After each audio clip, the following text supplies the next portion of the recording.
So, you want to play in an arena pre-release style sealed event, or you just want to have some drafting action, but you're afraid? Well, let's make those fears history, baby. Greetings, owners of fine luxury cardboard rectangles. I had the unmitigated joy of playing in a pre-release style event for War of the Sparks last night, really just a sealed event. I mean, these are available a fair bit of the time, I think. I actually don't know how frequently sealed events are available now that I think about it, because I haven't normally partaken of them, but that's going to change going forwards. After I did the breakdown of the math and everything behind it, I realized, you know what? The pre-releases are actually, I keep calling them pre-releases. Let's switch that terminology. The sealed events on Arena are better than I had originally thought. So let's go over a few different things. First of all, let's talk about what you shouldn't be worried about, and that is trying to make the perfect deck. There will be a lot of people who are like, oh Lord, I don't know, like, especially when a new set comes out, like War of the Spark did just yesterday. I play in a sealed event, and for those of you who don't know what a sealed event is, it's 6 sealed booster packs. You open those packs up, and that's what you build your deck out of. So there is definitely a luck factor involved, and if you don't know, it's not 8 card packs, it is the 14 card packs. You get juicier, bigger packs, and you just kind of cobble together whatever you can out of it. So people will get all caught up in trying to figure out exactly what they want to include. Oh, what is the best build? Oh my God, what do I trim? Like, what do I put in? What do I take out? How do I get to the absolute tightest 40 imaginable? You don't have to do that.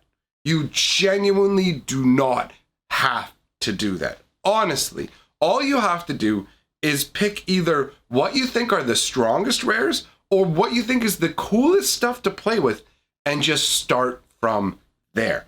For example, with my event, I cracked all my 6 packs and I looked, and it looked to me like white and red had the best rares. So I said, I basically looked over everything. I went into the deck builder and I set it to only show me like white, red, and then I also took a look at black originally because I had like 1 or 2 rares that also had some black in them. Like I had a black red rare. So I'm like, okay, you know what? Let's take a look at these 3 colors and kind of narrow it down and decide. And I looked through the colors and decided, you know what? I can just dispense with the black altogether. So I just went, you know what? I'm just going to play white red.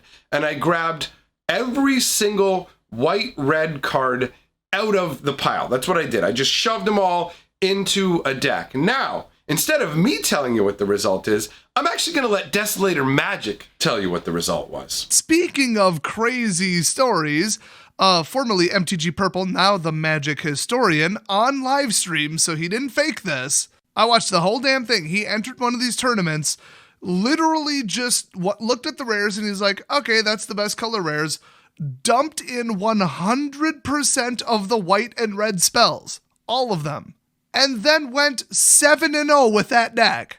0 losses, swept the whole thing, 2,200 gems in 3 packs. I have never in my life seen something like that. So yeah, what he said there is absolutely true. I just picked the 2 colors that looked like they had the best rares. I literally put in every card for those colors, and I clean sweeped the whole event, just swept the thing up. Now, in some games, admittedly, it was pure luck. Some games my opponents got screwed, and some games I made some terrible errors, but just came out lucky. And in other games, I genuinely played pretty well and played around them. I mean, I managed to win even against an Oketra. If you want to see the entirety of what happened, take a look down in the description. I will have a link to the draft. It's unlisted because it was a live stream, but if you follow the link, you can go and watch it. So if you want to see from start to finish how I did it and how it went, you can go and watch it. And I say, maybe you should go and check it out because it was a pretty epic event. But at the end of the day, the point of this is to let you know it doesn't matter. You don't have to pick perfectly, okay? You will make mistakes. Don't beat yourself up about them. Also, with an event like this, and this applies to sealed and draft, you can change your deck between games. So you can make your deck play a game with it, and if you realize there are certain parts of it that are non-functional, or you draw a card that makes no sense to have in your deck, like has happened to me in previous events where I drew like a Font of Agonies and was like, oh, I literally have nothing to play with this. You can just remove it after the first game. The key is to have fun and understand that, yes, you can win without building the perfect 40. And when it comes down to the difference between sealed and draft, you don't have to worry when you're drafting. For those of you who don't know, the difference between sealed and draft is sealed is 6 booster packs, and every pack, you just get everything that you have in it. Whereas with draft, what's happening is it only involves 3 booster packs, but you're constantly choosing the cards. Basically, pick a card from the pack, hand it off, you get another pack, pick a card from that pack, hand it off. So you kind of craft your deck as you go. And people will agonize about making the perfect selections, but you don't need to do that to yourself. You don't need to beat yourself up. In fact, when I draft, I always rare draft. I take every rare that comes by as a way of building my collection. And also, if I already have 4 copies of the rare, it gives me some of the gems back. It's basically a guaranteed return. And if you are somebody who spends gems on packs, you may as well give sealed a try. Because if you break down the math of it all and take a look at it, a sealed event is 2,000 gems. That's the equivalent of 10 booster packs. Well, for playing in the sealed event, you will get 6 packs to start with. You get 3 packs as well. Even if you lose every game, you get 3 packs at the end of the event. So that's 9 booster packs. But even if you lose the entire event, you get 200 gems back. And that's equal to a pack as well. So that's how much packs cost to buy on Arena, 200 gems. So you're getting your full 10 packs worth. So there's no reason, if you're going to spend 2,000 gems on packs, there's no reason to not just go ahead and go, boom, I'm going to play in this sealed event. I'm just going to grab whatever I get and shove it in there. Now, if you want a little bit of advice in terms of, kind of what to focus on, if you want to do a little bit of focusing when you play draft or sealed, then really you only need to focus on 3 things: bombs, removal, and evasion. All right. And evasion comes in a couple different flavors. It can be things like creatures that give your guys creatures that have flying, or creatures that give your other creatures flying. Like, for example, the new Pegasus in the War of the Spark set. I had 2 of those guys, which would let me lift my creatures up into the air and swing over my enemy's creatures. I also had 3 copies, and this was massive luck sack for me, 3 copies of the creature that cost 1 mana to put out, 1 and tap them, tap one of your opponent's creatures, or it doesn't have to be an opponent's creature, but tap target creature with converted mana cost 2 or greater. So basically it can't affect tokens or 1-drops, but everything else it can tap down.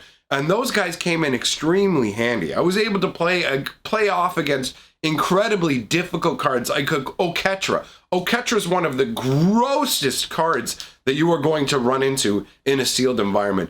It is brutally oppressive. So basically, I was able to play around Oketra and still pull off wins. Again, go and check out the link in the description below if you want to see how I fared. It went very well. But I'm just here to tell you, don't let your fear hold you back. Don't let anxiety about making the correct choices hold you back. Because as you've heard, I went 7-0 and I did nothing to refine my deck. Could the deck have possibly been better if I refined it? Maybe. Does it matter? No.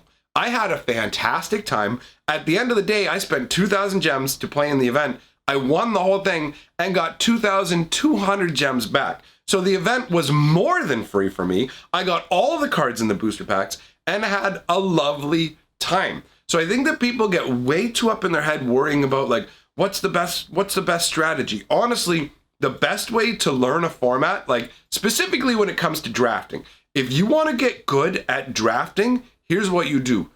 Draft. That's it. Just draft. It doesn't matter. Losing will teach you. What will happen is you will get beat down by certain things and you'll start to realize, whoa, okay, I need to respect this card. That's what I learned when I was playing core 2019 events with the draft. What happened for me was I would have things like Great Sable Stags and the Pegasus Courser or Pegasus Charger. I can't remember what the name. It's one of those two. And basically, the Stag lets you tap down your opponent's creatures. The Pegasus lets you fly over the board and give one of your other creatures flying. But in the end, they both tied into the same concept, being able to evade your opponent's blockers. Because you'll find in sealed events, you get locked into land wars very, very frequently. Sealed events have a lot of getting mired on the board with not a lot of progress, well, you'll find that your opponent can't attack into you, but you also can't attack into them. It just doesn't work out. You won't be able to get through to your opponent to do any damage. You'll both either lose creatures, or you'll both have creatures with toughness that's too high to smash by. There's a number of reasons that lead to them being like landlocked, but if you have evasion, where you can either tap their blockers out of the way or fly over their blockers, you will find that that helps a lot. And that was a really big defining factor for M19 drafts specifically, because they didn't have a ton of ways to resolve landlocked boards. So a little bit of that evasion went a long way. And after originally bypassing those Pegasus, going, who cares about them? They're not really that hot, not that exciting.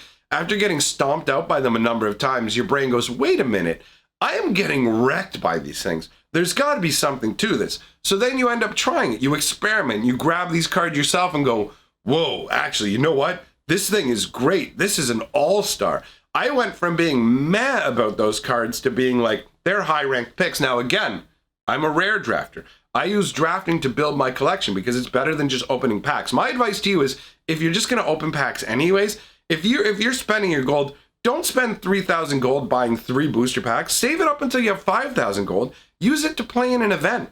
You get 3 packs for just like using for the event in a draft. Then on top of that, you're guaranteed at least 1 pack for playing in it. So that's 4 packs. Plus, you get to rare draft. Or if you don't want to rare, like if you're not specifically rare drafting, you can still color draft and go, you know what? I'm a guy who loves playing green, for example. So I could sit there and pull all these green cards. But at the end of the day, I think people get way too much up in their head about this. Because honestly, if you look in the stream, you can even see people saying, yo, are you literally just going to play with this without filtering anything out of your deck? And it's like, that's right, everything white and red went into the deck, and it worked out marvelously. And I do that all the time. Sometimes it works, sometimes it doesn't. Can you build a better deck? Yes, possibly, but what's your end goal? To have a good time? Are you sitting there trying to grind on Arena and just get the maximum amount? Well, that's going to come with practice. You're going to have to put in that effort. Even pros don't perfectly understand a format